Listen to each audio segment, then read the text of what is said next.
राधे राधे। आइए बात करते हैं गुरु ग्रह की। हमारी चर्चा चल रही है ज्योतिष के मोटे मोटे सूत्र मैं आप लोगों को बता रहा हूं कि हमने फलादेश कैसे करना है इसके विषय में।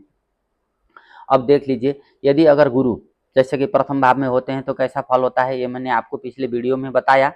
अब बात करते हैं गुरु ग्रह यदि अगर किसी के कुंडली में द्वितीय भाव में बैठे होंगे तो उसका फल क्या होता है।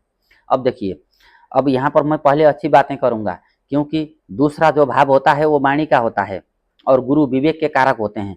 तो दूसरे भाव में जिसके गुरु ग्रह बैठे होंगे ऐसे जातक की वाणी ओजस्वी होती है, विवेकपूर्ण बातें ऐसे जातक करते हैं, शिक्षक होते हैं।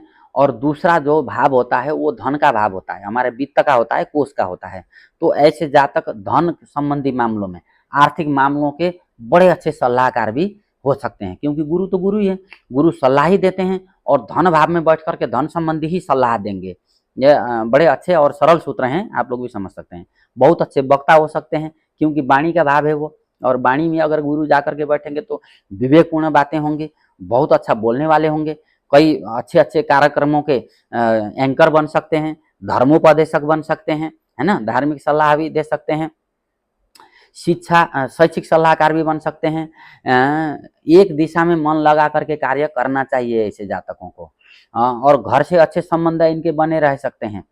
हालांकि यहाँ पर रह सकते हैं ऐसा मैं कहा हूँ, क्योंकि घर गृहस्थी में ना बहुत ज़्यादा धर्म उपदेश या फिर प्रवचन वहाँ पर नहीं चलते। वहाँ पर टाइम टू टाइम एक सभी को अपना अपना कार्य निर्धारित तरीके से करना होता है। तो ऐसी स्थिति में आप घर में रह करके अच्छी अच्छी सलाह देंगे, काम ज़्यादा नहीं करेंगे तो ये भी नहीं चलेगा। समाज में प्रतिष्ठा जरूर मिलेगी।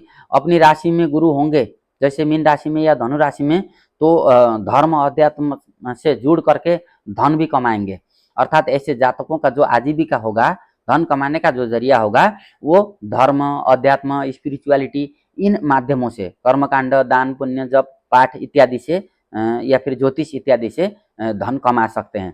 या फिर दूसरे भाव को बृहस्पति कहीं बैठ करके पूर्ण रूप से देखते होंगे तो भी ऐसे जातक जो है धर्म अध्यात्म के रास्ते के द्वारा अपने जीवन में धन कमाएगा। अब यहाँ पर द्वितीय भाव मारक का भाव भी है और खान पान का भी है। तो ऐसे जातकों को खान पान में विशेष ध्यान देना चाहिए, क्योंकि मारक है। अगर खान पान के द्वारा शरीर खराब हो गया, कोई रोग आ गया, तो गुरु ही जो है द्वितीय मारक के रूप में भी वहाँ पर हैं। इसलिए अपना खान पान अच्छा रखें और गुरु ग्रह के मुताबिक कार्य करके जीवन में अपना जो है जीवन सफल करें। राधे राधे।